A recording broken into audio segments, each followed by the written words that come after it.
he increased it to actively to about 28% with a goal to get to 30% to 35%.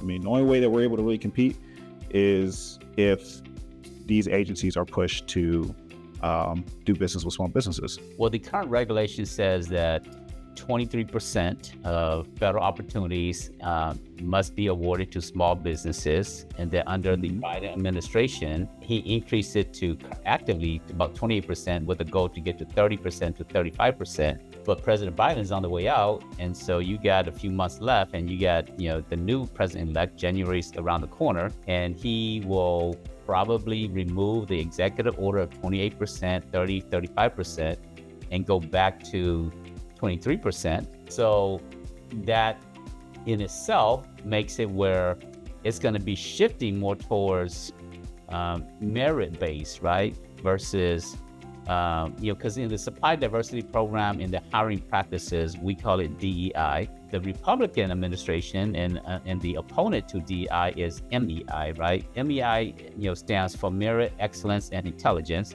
Whereas DEI stands for diversity, equity, inclusion. Two different perspectives. Trump is more on merit-based. Democrat administration is more on diversity-based because of long historical challenges and patterns of inequality. But we are at an age where everybody has equal opportunities to go to get education. Everybody has equal opportunity to start a business. We're not a nation where it doesn't matter about the color of your skin, right? If you want to start a business, anyone can go start a business.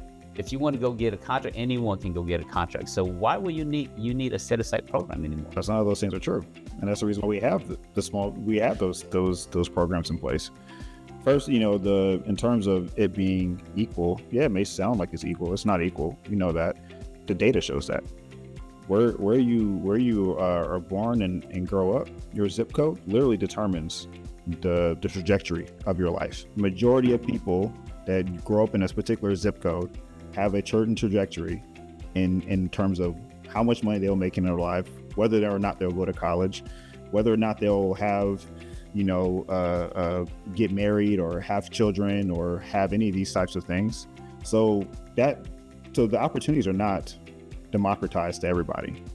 So that's why these programs are so important, because it does give an opportunity for a minority or disadvantaged person to be able to compete and be able to have some type of leverage so that they can get to that place. How many, countless examples of people that came from, very impoverished places was able to start a business and, benefited from a MBE or disadvantaged business program and become a large business that employs many people and provides so many opportunities to Americans all throughout America, right?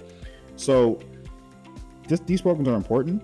They're around for a reason, and I think that there's a lot of data out there that shows that when these programs are not in place or when they're not enforced, minority businesses suffer.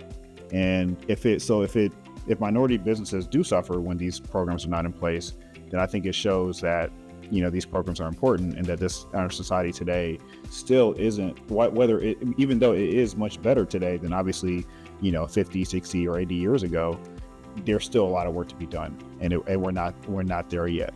And it's easy for certain groups to say we're going to be merit-based and all those types of things, but the data shows that this is not.